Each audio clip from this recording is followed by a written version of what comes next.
Very exciting. Today we have Christian from Theo and Harris. And if you're not into watches, you may not know him, but you need to know about him. I'm kind of starstruck right now because your channel is one that I watch a lot. And so it's really kind of humbling to be able to have you here. But you're kind of like one of the OGs in the watch YouTube world, right? Yeah, it's kind of funny. I was just talking about the Watch YouTube world just the other day on a live stream with some folks, and I guess we didn't know at the time, right? 10 years ago when I started, that we were basically in many ways at the beginning of what would go on to be a very vibrant and active, right, YouTube space. At the time, Yeah. it was like virtually nothing. And I certainly didn't have like this grand wisdom or vision to be, it was just, okay, I like watches and maybe I'll talk about them on YouTube and maybe that'll sell some watches and I don't know, Yeah. keep me busy in college. But who knew then, right? Who knew then that it would explode the way that it has? Yeah, and same thing in the audio world. Like, I started my channel, well, my audience knows, but about 3.5 years ago. And I legit just wanted to talk about speakers and just riff. And now I do this for a living, which is just blows me away. But that's the power of YouTube and the power of social media. Is like anybody can have a voice. And if you're good, then people will watch. And that's what Well, just blows me away. absolutely, and obviously that advice really rings true in any business or pursuit, right? You got to just do it. You got to do it. Yeah. And obviously there's this undying battle between perfect and present, right? Like if the content, right, and everyone's on their different side, right, on that scale of how much of a perfectionist they are. But at the end of the day, if you're not actually out there producing some volume of content, nothing's going to happen. But if you do produce that, um, 6 months later, you'll be amazed. You'll be Yeah. amazed at the people that you meet or the success you might have, and success can be measured in so many ways, right? Be it financially or be it just meeting folks all over the Right. world that give you Yeah. recommendations when you're in a city. I go to Rome and people are like, "Hey, like go to this restaurant. It's my grandma's favorite. It's like the coolest thing." I mean, I love it. I mean, I I was love it. in Rome last week, my friend, because so this is actually perfect kind of circle coming back. I was in Rome. I was doing videos for 5 different brands over there, and I'm there because I like to talk about speakers. And that just blows me away. Like 4 years ago, if you'd have told me that, I'd have said you're a liar. And while I'm in Rome, someone comes up to me and says, "It's you." And I'm like, "It's me." And it It's was me. a great family. I got to meet him. He Yeah. saw one of the videos I put up when I was in Venice. He tells me he watches me all the time. And it was it's mind blowing. It's just It's so mind great. It's blowing. very rewarding because particularly when you make content that is educational, sort of complex, right? I mean, just the nature of the sort of content that we produce, the relationships that you have with your viewers are rather deep and intellectual. Very, It's very not much. just Yeah. like okay, like goof prank, right? Content, and nothing. I'm not throwing shade at those guys, but No, it's of a course different. not. It's Yeah. by nature, it's different, right? I mean, Yeah. if people knew you from pranks, they wouldn't know you as well or as intimately on an intellectual level, on a level of perspective. But Yeah. in this, right, I mean, people will talk about watches, and I feel like some of these folks, these strangers, know me better than uh, I mean, a lot of acquaintances I have back home. I mean, and I use the word acquaintance like they're almost friends, Right. but it's different, right? When you're just hanging out, drinking a beer, talking about BS, it's different than giving a historical perspective on your hobby, right, and doing a value Yeah. analysis, and then people understand. Well, what does this person value? What makes them tick, right? For me, it's smaller gold watches. Why? Well, for a million reasons. If we could talk about history, and we talk about so those people, they know you, man. They know Yeah. you. It's What this are you deep wearing today? relationship. That's a small vintage watch. Right? This is a Cartier, a Santos Carré. This is the watch that Gordon Gekko wore in Wall Street. So that's what Nice. made this watch famous. And I wear it very regularly. Wear it very regularly. That's cool. So, and I sent, so anyway, just a little bit of history here. I'm one of Christian's patrons. And so I was in New York. I was doing a tour of the House of Sound from Macintosh and Sonus Faber. It was great, great opportunity to go there. Great place in Chelsea. And so I reached out to Christian, and I'm figured you're a busy guy, and you're so gracious. We got together, we hung out at a bar, and traded some war stories about YouTube, and got to know each other. And just a great guy, great channel, great business. If you're in the market for a vintage watch, you really need to go check out. What is your website? Just Theo Theo and Harris. Harris. Theo Yeah, and Harris. Okay. theoandharris.com. Yeah, that's it. What do you know about the Yeah. hi-fi world? Because there's a So, lot of parallels yeah, between watches and hi-fi. a ton. So I don't know. I'm not a consumer, but I am extremely adjacent, right? A lot of people that I've met through watches have allocated maybe even larger amounts of resources to their experience of sound than to Yeah, their watch collections. So I know I have some understanding of how truly crazy it gets, yeah. but no, I am not a consumer. So I would love if you sold me on a new expensive hobby that I can ruin my life with. That'd be great. Well, I mean, it's a rabbit hole, but you would love these brands that I went to see.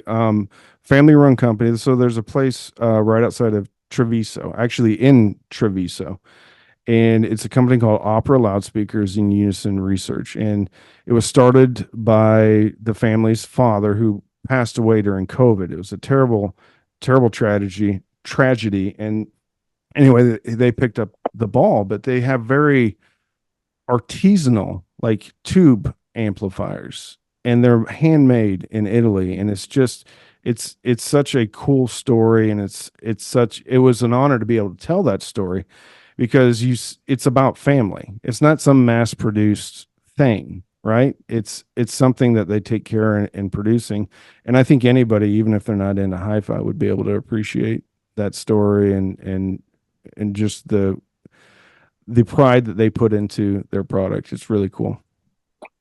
Absolutely. I was talking about, that kind of idea recently, right? That an item, no matter right how well crafted, can fall a little bit flat in comparison to when you can fall in love with the story. You can fall in love with someone else's endorsement of it, not because you're insecure and need someone else to tell you what is good, but because passion is infectious, right? It is. So I don't know. It amplifies, No pun pun intended. intended. Yeah, yeah. It amplifies um, the impact of a particular product, right? And then obviously in this instance, right, we're talking about audio, but absolutely. I mean, to support a family business, an artisanal business, would be right a pleasure, and a pleasure.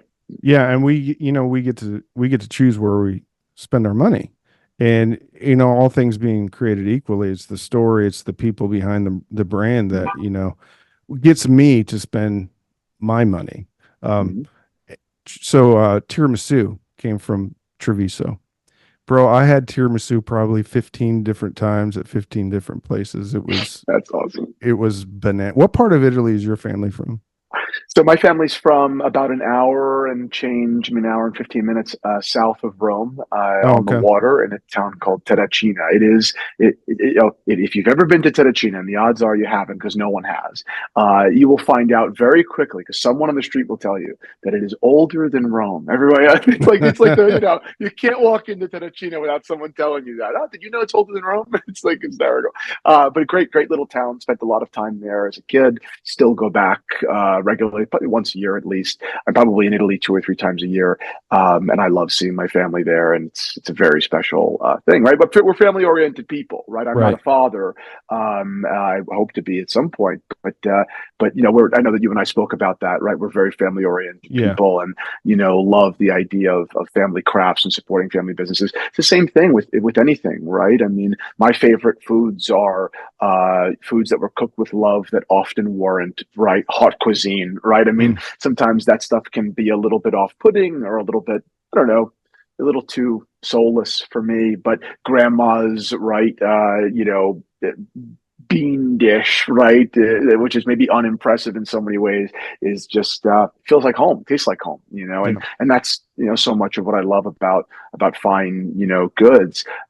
If they in some way connect you and give you that feeling of warmth and of home, Yeah. that's history, right? That's what I love most about watches, probably. Yeah.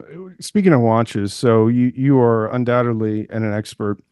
If someone's just getting into this hobby, and I want you to answer it two ways. One is a new product, and then another would be maybe a vintage product.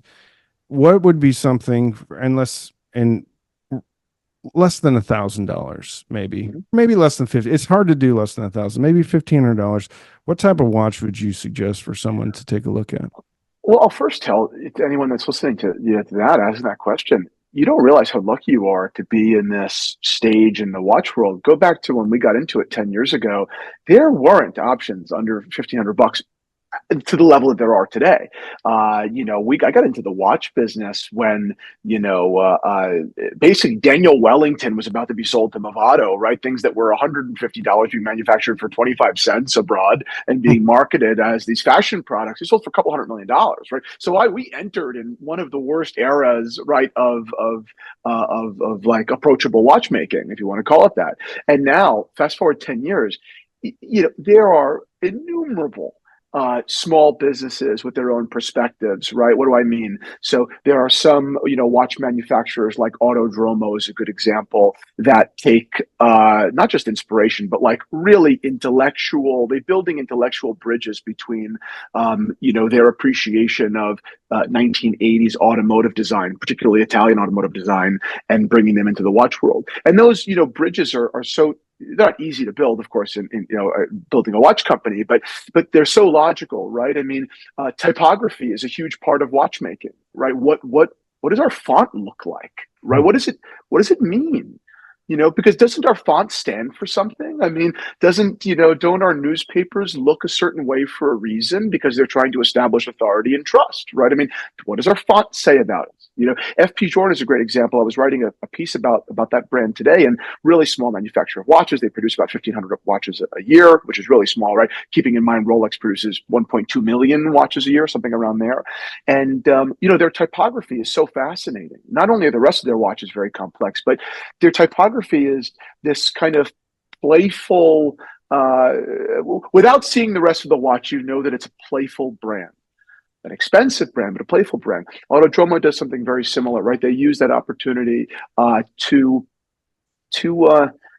create a fuller world, if you like that world of design, right?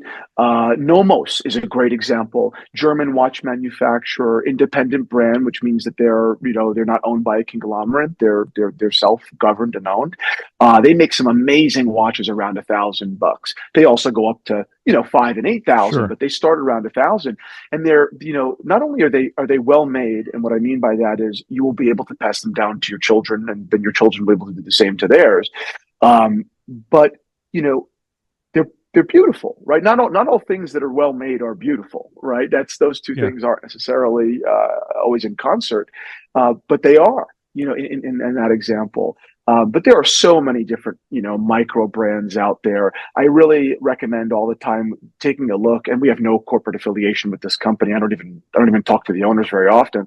But there's a company called Worn and Wound. They're a watch publication that just does a really great job covering the news in that affordable space. And the watch industry, maybe like the audio industry, does tend to be a little bit on the elitist side, and they only cover the biggest, most expensive Sure. things because Yeah. that's the most interesting, maybe. But Worn and Wound has built their entire business basically providing information on the more affordable side of the world. Now that's kind of interesting because clearly their ad revenue won't be as significant, right? Because these small micro brands don't have the budgets but they figured out a different way Hmm. to build revenue, be it through leather good retail, which they're a competitor of ours. So I'm not telling you to go buy from them, but to be fair, right? Leather good retailer, they host these pop-ups where you've got 20 or 30 independent little brands under $1,500 in a room, and you get to play with the watches and hang out and meet the founders. it's cool. I think that they represent a positive force in the watch industry, and people are, always. I talk about them a lot because I just really admire what they've done, and people are like, why he doesn't know that company? Why is he talking about them so often? But I think they represent so much of what's good about people in this industry. Yeah. What about a vintage watch that somebody could get into for, something that would be nice around the thousand, Yeah, $1,500? different conversation because now you can get into premium brands, right? In the vintage world, you can get into an Omega, right? Which is, a new Omega is, easily a $5,000 watch, just Right. as easily a $20,000 watch. So the fact that you can get into a vintage Omega from the 1950s or 60s, that these watches were entirely designed and made in house at the time. Uh, they're magnificent pieces. Their build quality is incredible. I have one for myself. My grandfather has one from the 50s. I mean, these watches will never die. They'll never die. They're serviceable. They're beautiful. They're elegant. I recommend vintage Omega every day of the week. Yeah. They're wonderful. Do you know anything about Unimatic? It's an Italian micro brand, right? Yeah, they are a great brand. They've received quite a bit of attention in the last couple of years, which I think is due. But they make very robust sports watches, but with, I think, elevated design. Hmm. Whereas that space has generally been, I think, design hasn't really led that segment in the market. Whereas Unimatic is coming in classic Italian and saying, "What if we make the thing that is good prettier, make it Yeah. better to look at, not so Yeah. ugly." Yeah. So yeah, Yeah. that's a great brand. Great brand. So when are you going to start getting into hi-fi? When are you going to, when are we going to I get, look am, behind you and see a nice set of speakers, a nice turntable? When is that if going to there's one happen? thing about me that anyone ought to know, it's I am a sucker for a salesman. I love a salesman. I love buying from salesmen. I'm a salesman, so Yeah. I love it. Yeah. If you sell me on this and you build a logical pathway toward right better audio and how it will enhance my life on this call, I will buy it. I will buy it. All right. Well, I will let's buy it. let's So let's tell get me, where do into I it. start? Okay. Well, I've got no horse in this race, but what I can tell you is there is, imagine your favorite movie. You're a Godfather fan, right? That's prejudice. No, I'm just kidding. Yes, yes. Of course you are. Oh, sorry. All right. So imagine Godfather, take out the music. Like when you're sitting down on the couch eating spaghetti and Yeah, you're yelling at your wife. that's right. You're watching The Godfather. With a white wife beater t-shirt. Yeah, Yeah, there's a with term for that. chest hair sticking out of the top. Okay. So to take an iconic movie, remove the soundtrack from it, the score. It's a completely different movie. Okay. So even though we may not be able to consciously be aware, the music that is playing in the background affects us emotionally. So now, we live, especially during the pandemic. It was so important of how quickly you can change your mood simply by listening to music. And the thing about, appreciating music, especially from a two-channel system, is you're going to hear things in songs that you've heard hundreds of times. All of a sudden, you're going to hear that little bit extra. And to be able to close your eyes and just sit and listen to music intentionally, not you don't have it on the background, you're doing dishes or whatever. I'm talking about you're sitting there and you're listening to music. It'll change your life. And you'll never go back. That's one thing, is like as soon as you experience that, you may take a break from it for a while. You may stop spending money on it for a while, but as soon as you do that once and you have that experience, you'll be forever an audiophile. Um, there's great Italian brands. We got Unison, we got Opera, we got Gold Notes, which is another handmade brand in Italy. Um, there is Audioflight, also made in Italy. Sonus Faber, which I actually, one of my favorite pairs of speakers, is made in Italy. And if I ever get a chance to come back to New York, I'm going to try to set up where I can get you into the House of Sound, which is Macintosh. Macintosh is a brilliant American brand. Um, Most people know Macintosh, or at least Mhm. you've seen Macintosh. You've seen it. You ever watch Yes. The Departed. yeah, or Mr. Robot? You ever seen Mr. Robot? I've never seen this before. So part of Mr. Robot, which is filmed in New York, was actually filmed at the place called the House of Sound. Yeah. So in the back they actually had some Macintosh amps, but and you don't have to start like expensive. You can be very Yeah. modest.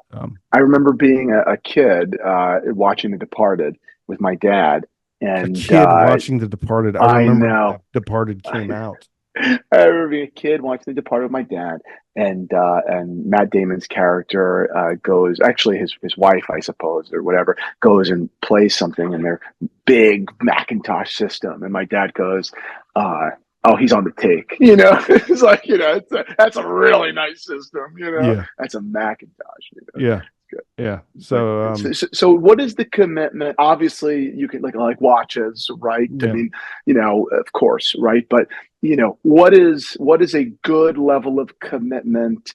For someone like me. Um, and then the follow up question is this something that you build upon in time, or is certainly. this Yeah, something that because I'm not a really big fan of buying and replacing. right. So if you think that would be what I would do, then I would tell you, no, I'd rather buy the right thing. 'Cause I'm not going to go through the motions of buying and replacing. I'll just get annoyed, Sure. right? I would Yeah, much prefer to buy something that is probably well suited to me, and go from there. yeah.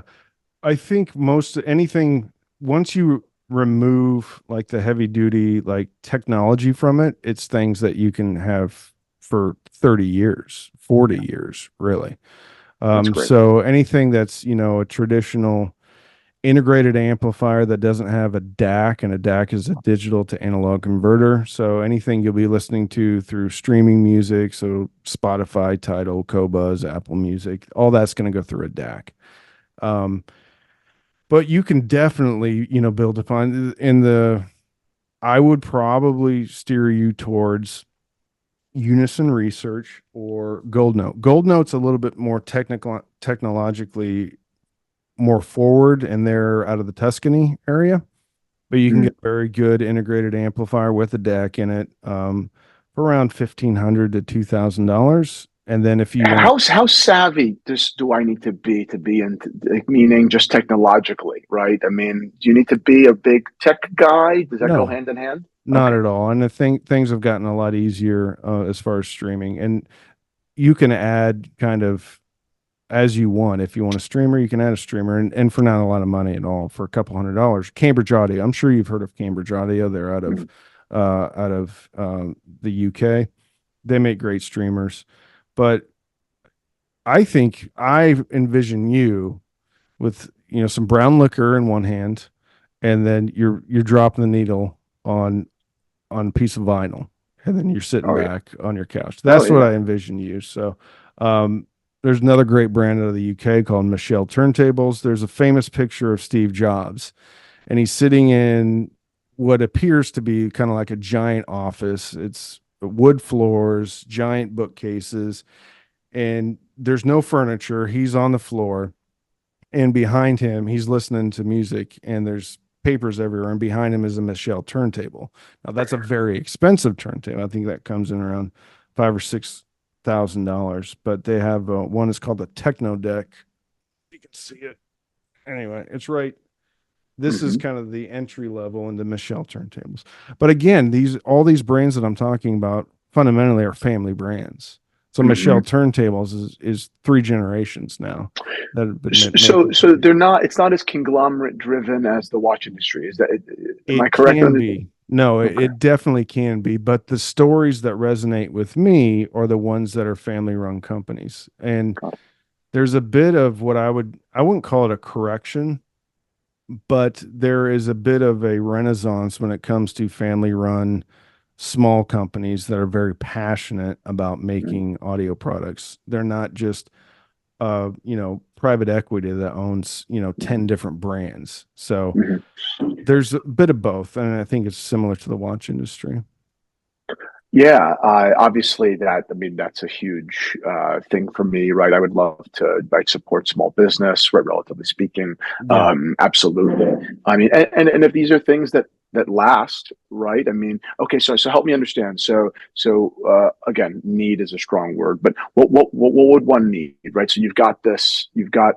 I mean, walk me through it, right? I mean, Okay, like, so let's you're gonna say need we an said, okay, you're gonna need an yeah, amplifier. You're gonna need a pair of speakers, of course. yeah, Then you're gonna need an amplifier. And then you're going to need something um, that's going to be a source. So a source could be your digital to analog converter, but you're going to need a streamer on top of that, or it's going to be a turntable. Now, there's some products that have some digital sources in it. What I'm going to do though is, so the guy that put together this press trip for Italy, he is co-founder of a company called Fidelity Imports. He's also a giant watch fan, and he also knows who you are. And he was wearing a vintage Panerai hand wind tritium deal. No, it wasn't DLC. Anyway, it was gorgeous, gorgeous. And I'm begging. I'm like, where did you, how much is it? It turns out the tritium stuff is like it's 15 grand for this oh vintage yeah. Yeah, he's because just like, play like pre-Vendome. I mean, that's, it's, yeah, a yeah. long time ago. This is the 90s. Yeah, that stuff's crazy. So I'll get you in touch with him, and he would love Yeah. to talk you through any of this. But I would steer you, being a man of taste that I know you are. You want something that has a story behind it, and I think those brands are going to be Italian brands, and maybe Hmm. a Michelle turntable, That and sounds great. you'll be rocking and rolling, no pun intended, in no time. Yeah. Um, I mean, it's definitely a logical, right? Like a logical, evolution as a, right, as someone who likes like nice things. That's probably the, definitely the next frontier, right? I mean, I love watches, of course, yes, but I have, some nice watches, and I get to see a lot of nice watches. So I would prefer to be a little bit, right. I prefer to begin to dip my right toes in other, right, waters and learn more about other spaces. It's intellectually challenging, right? I mean, yeah. I love being like, I'm a complete newbie here. It's almost embarrassing asking some of these Oh questions, but it's not, right, because that's no. cool. It's cool to start from the beginning, because sometimes you forget what that feels like, right? I mean, Yes. you could Yeah. definitely feel that way. So this is great. I would love to do it. I mean, And yeah, I would love to do it. the great thing, so like we all have our phones, right? It tells better time than our watches. It's unnecessary. Hi-fi is unnecessary, right? You can listen to it through your smart speakers or Mm-hmm. whatever it is, but it takes a special type of person to appreciate music and appreciate hi-fi. People that Mm-hmm. go to, I don't know if you go to the opera or the symphony or even go I to do. like concerts, right? Like people are there, they're not there by accident. Like Mm-hmm. it took something, there's something that they're there, and it may just be the camaraderie of the people around them, but most more than likely it's about the music. And more than likely it's about the watch. We have Mm-hmm. pieces of mechanical masterpiece that we get to wear around that is completely unnecessary. Um, but it's appreciation of the appreciating the arts, and it is not a giant leap from appreciating watches to appreciating a good hi-fi system at all. Yeah, I would even say that, and I say this about cars a lot of the time. That audio in cars, I think, actually make more sense as a collector medium than watches. Watches are, I mean, they're not an experience, not a literal experience in the way that audio is or cars are, right? I mean, if you've ever, I'm sure you have, right, been behind the wheel of a truly well-made fast car, it's like, oh my God, the world will never not have this. Yeah. This is an unbelievable experience. You have a physical response. You are scared or you feel strong, right? There's something there. Putting on a great watch, listen, not to throw shade at watches. I love watches. My career, right, was based in watches from day one. But it is a more kind of passive. It's not a physical experience in the same way. It's not. I mean, there's certainly an aesthetic beauty, and there's a pride affiliated, and they do make you feel a little bit of a way, but nowhere near what what a great car does, or what the opera may do. I mean, it's actually emotive, right? I mean, Mm-hmm. it is a physical impact. And I mean, and if you actually, get, probably factually, right, with audio and with cars, you are actually physically being moved as well, Mm-hmm. right? I mean, be it, sound waves, or be it, torque, you are being moved. Yeah. Watches don't actually do anything to you, right? Yeah. Watches, and I love watches, and I have too many, but it is different. So I'm sold. So I guess Yeah. let's spend some money. I guess, why not? Well, you're going to spend it with him because I don't sell anything. I just talk about it. Luckily, There you go. Yeah. I just actually, it's funny that you mentioned it. So I have a Miata that I love, Hmm. um, and it is, that's the entry point into sports cars, right? And I make It's a zero blast. apologies. Like I'm not a small dude, and I get it right in there, and I was just cranking on it as I was coming home. But Yep. that's I've never heard somebody kind of compare audio to the car world or driving a fast car. But you're absolutely right. Yeah, Yeah. I'm definitely, like I said, from the minute one. I mean, I'm totally primed and ready to get into it. I think it's fascinating, and again, I have a lot of friends that have gotten into it deeply. I think that the absurdity to which they go, the levels to which they go, is funny and admirable, but it can certainly be, I guess it can distance you from it, right? Because you're like, oh, this is insane. I'm not going to do that, right? I'm not going Right. to be. I have Yeah. a friend that architected his basement. I mean, he moved beams when he moved in. I mean, he Yeah. designed his whole basement around it. And I was like, okay, we're not in the same league, I don't think. I Yeah. think that we make very different amounts of money. And it's like, it's crazy, the guy's Yeah. nuts. But of course, there are more approachable, right, ways to get into truly great audio experiences. Yeah, for sure. Let's peel this onion back though. I mean, you're a very astute person. What is it that's the underlying kind of thing that makes us want to collect? And when I say us, I'm taking watch collectors or audio or car guys because we're all the same. I'm having conversations with strangers, but all of a sudden we're pulling out all our watch rolls and we're talking and we're on an audio trip, right?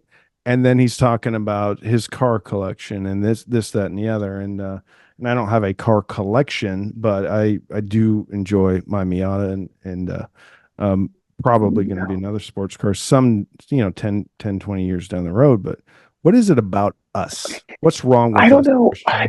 It's a good question. I mean, the question has a supposition in there that is we are different than everyone else, and I don't know if that's true. I mean, I think that anyone that is able to have will have in excess. I think that is just human behavior, right? I mean, you know, why sacrifice if we don't have to? I think that is just human, right? I mean, we teach children that they have to not have things. And then when mommy and daddy no longer have a say in what you can and can't have, you have, and you just continue to have as much as you can. And that's it. I mean, I think it's just at our core, and I think that you become in a healthy place when you can start to part with, which I have of late, Yeah. right? I mean, I look at something and I say, I just don't wear that. I don't wear it.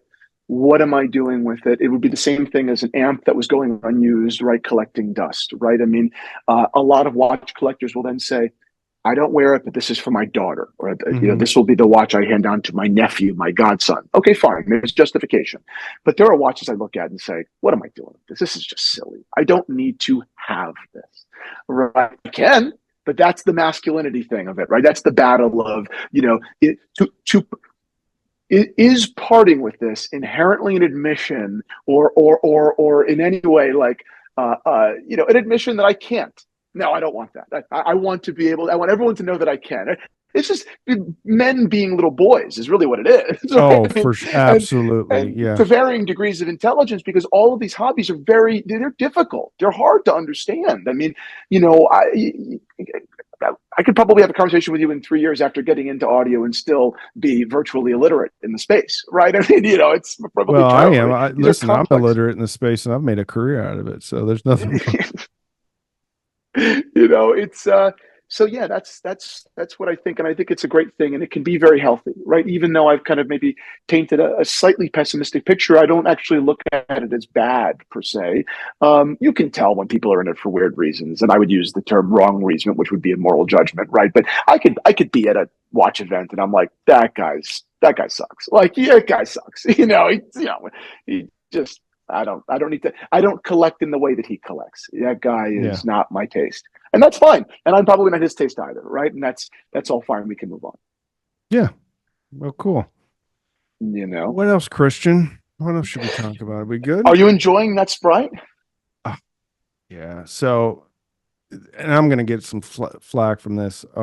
So I had no expectations of getting this. So this is a GMT Master 2 left-handed Sprite. So they call it the Sprite because it's black and green. So what I really wanted was I really wanted they call it the Batman, which is blue and black. It comes on either a bracelet like this, which is called the Oyster, comes on a really shiny one that's called a Jubilee. Anyway, let me let me ask you, how hard is it to get this watch? The No, it's Sprite. really, really hard. Yeah, Okay. yeah. I don't know if I know anyone that was allocated one. I know three people that bought them secondhand for $25,000 or something like that. So I was allocated this one, Yeah, it's which crazy. blows me away. I Yeah, didn't know, but it's kind of like YouTube too. Like I just expected, oh, if you start a YouTube channel, then you in 6 months you can quit your job. So I had no, I just like I put my name on it. I have bought a few watches from them before though, but I love this watch, and I didn't know if I was gonna like it because of the left hand drive. I'm obviously wearing it on my left hand. Um, but I love it. And I have a deep sea James Cameron. You've seen it. I hmm had it in New York. Um, I like this one better. I like this one better, man. Well, it's comfortable. That watch is Yeah, just. this I is a very mean, comfortable watch. Yeah. again, if anyone is interested in a little bit of, top line Rolex kind of history and the evolution of what it means to be a Rolex sports watch, I will give you the quickest synopsis I can. In the 1950s, Rolex had both the Submariner and the GMT Master. GMT stood for Greenwich Mean Time, and it was, Rolex's. They basically invented this complication for this mechanical wristwatch. That GMT was featured in. Oh, it was on the wrist of Pussy Galore. I don't remember which James Bond film that was. Maybe I don't remember, so I'm not going to try. And was it But Octopussy? I really, yeah, I guess that would that make sense. Yeah. Octopussy, Pussy Galore. I don't know, maybe. Uh, But these remain right 70 years later. The not only the pillars of the Rolex sports watch collection, but also some of the most important wristwatches of all time.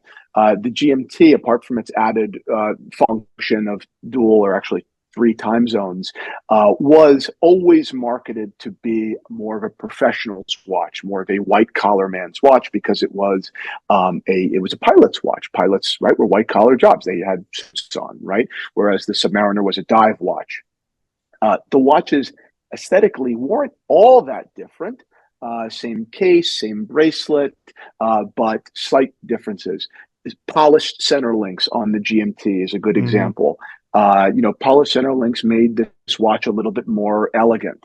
Yeah. And then, as time went on, Rolex watches became less and less about their capability in sport, and they became more of while still capable in sport, they became more of luxury, Right. and now fast forward, these watches are all a little bit larger than they used to be. They're a little bit shinier than they used to be. They are still, relatively speaking, not blingy watches, but they are certainly, designed to to make you feel like you kind of did it when you're wearing one. That's the best, Yeah. right? When you're wearing a Yeah. Rolex, there is definitely something that's like, yeah, I'm pretty cool, aren't I? There's something about it, right? Yeah. Without even Yeah. being a douche, but certainly. No, it's 100% the truth. For a while I almost felt like, should I have this? Should it be mine? And I grew up on a farm in Nebraska. We didn't have a ton of money. We always ate, but to be able to wear a Rolex around is very much a okay. I did it. And what this means now may not be what it means 20 years from now. Um, but to your point, if you tell someone they can't have something, then they want it and then they get it. And then all of a sudden, well, maybe it's not that as important as I thought it was. But um, And I've always been a huge watch fan. And my first watch was a Tissot, I believe, Powermatic 50. I bought it in Zurich. So, and it was the only thing, it was the only Swiss watch I could afford. It was in 2005. I went over to Zurich. My brother and I, my brother was working over there. So we went over and went skiing. And so on my way out, I'm like, I'm buying a Swiss watch. And it was the only one I could afford. And I get it back and I'm looking on Amazon, and this was early Amazon, right? So it's 2005, and I paid 275 francs for it, and I could get it on Amazon for 150 bucks. I'm like, oh, but it was the whole point of like, I bought a Swiss watch in Switzerland. So, of um, course, that's awesome. It's a beautiful thing. and I still have it. That Treating, watch actually yeah, looks pretty good. It's, I think, the precursor to the Gentleman. Good looking watch. yeah, and you'll always have it, right? They're not going to stop working. This technology is absolutely antiquated if we're talking about the time, but these are extremely well-made machines. So I think that's a great point, and I think you glossed over it a little bit. How many people would scoff at spending $1,200 on an iPhone? Oh, Nobody. no one even thinks about it. Nobody even thinks about it. And No. that thing is going to be replaced 2 years. The longest is going to be 2 years, right? Most people are going to be replacing that in a year. So what about something that, you could spend $1,000 on or $2,000 on an amp that Mhm. lasts you 20, 30 years or is generational, gets handed down? Absolutely agree, right? That's why we was kind of saying, when we're talking about building out the audio system, it does matter to me, right? Like, how long will this last? Maybe there's justification to it, sure, but you say, okay, I don't, I could do this once and build upon it, sure, with Yeah. whatever, but I don't. This isn't going in the trash, and there's something that's No, no, no. very Yeah. safe and you don't feel like an idiot. I feel like an idiot when you buy something expensive that just ends up in the trash. Yes. Every time, you know. Yeah, this thing, so you right there, that is I believe from the early 70s. And it's had a little bit of work here and there, but I mean it's like a car. If you keep up the car and if it doesn't have I mean it comes down to its capacitors, transistors, resistor. Mhm. I mean it's components. So it Right. lasts forever if you take care of it. But yeah. Um yeah, we can talk and I'll get you in contact with Steve and he'll be able to put together a brilliant, very unique system that all the brands have a true story behind them, and it'll be great. And then I'll make you this Please deal. do. When that happens, I'll come out to New York and then we'll get it up and running. We'll get it tweaked together, and There you go. There that'll you be go. That another sounds video. like a And then great we'll take idea. you over to the House of Sound if I can get you in, which I think I can, and you can check out some truly obnoxious high end audio stuff, Yeah, which is really it gets cool. silly. I'm sure. I'm sure it gets very silly. But Yeah. yeah, great. I would love that, man. I really appreciate the counsel. Yeah. Well, awesome, Christian. I can't thank you enough for Thank you, jumping friend. on. This Yeah. is a pleasant surprise. I wasn't expecting to do this today. It's awesome. I really appreciate what you do, how much you educate everybody out there. I was watching one of your videos on the way to a meeting before I came back here. So about Reacher and Bill. Yeah, I, great. I I appreciate that. I know that, when I had started, the Patreon about a year ago, you were so kind in giving me some advice on how to, how to build it and how to get it going. And, that for me, it wasn't even, just about business. It was about having a place that we could speak about things that were right a little bit not as mainstream, right? Which is Yeah. in so many ways what you get to do every day. Talk about Yes. smaller brands, talk about things that aren't paid for by the big conglomerate, right? I mean, the watch space is very conglomerate heavy. So it's great to be talking about smaller brands and sharing some thoughts and giving credit where it's due.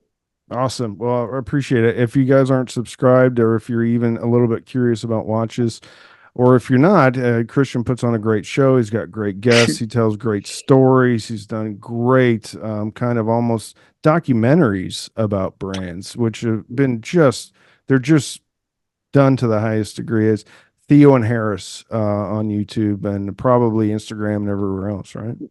Thank you very much, Randy, for the Yeah, I'll kind link words. it in the You're the man. description. Go check it out. He's got a great Instagram, and go buy a watch. All right. Incredibly nice of you, man. Let's build that system. All right. Thanks for watching, Take everybody. care, boss.